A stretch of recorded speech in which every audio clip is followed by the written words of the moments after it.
Hello everyone, welcome to a video here on the second channel. It's a response to one on the main channel, the myth busting episode we just did on the efficiency of laying out chorus flowers. This video was about laying them out in a grid like so, and the efficiency of the distances between them, because as these things grow they're going to block the other plants around them.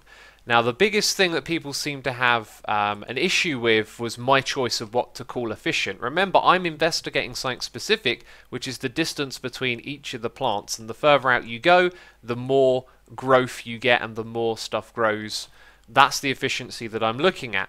So some people said, no, you should have looked at the efficiency of a space, like taking 100 by 100 area and then spacing them out in that. That is in itself another type of test, one that you could do. There are many different ways to do this, and this is the way I chose to look at it. Another complaint that I had is that the numbers in the graph that came out of it weren't useful, whereas I felt like they were, because they showed you a curve, a trend, where there was an optimal space to start distancing these, and then a space where it didn't really matter. Once you start getting into the 6 and 7 between each block, you're really not making much of a difference. So depending on how much space you have to work with, you've now learned that. The other thing that some people said was that a 1024 block test wasn't, useful for survival.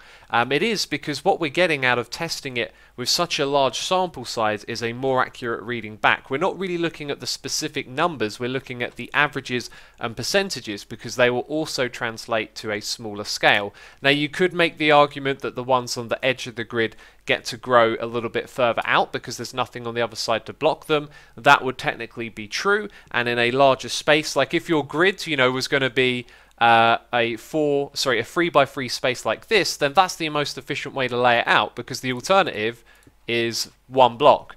You know what I mean? So yeah, anyway, that was the general idea, and I think I've covered all the main things that people were nitpicking.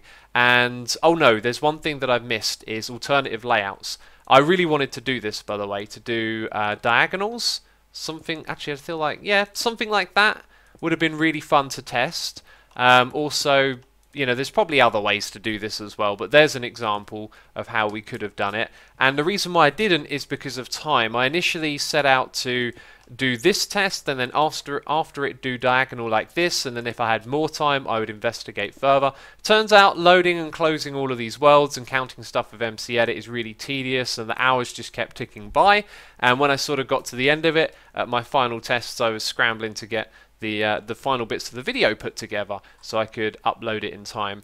Yeah, because I generally try and give myself a day and a bit to do each video, and most of my time that day had been spent up. So that's all the things that I wanted to say about that video. You can find a link to it in the description box if you haven't seen it. Thanks for watching, and I'll see you next time. Bye bye.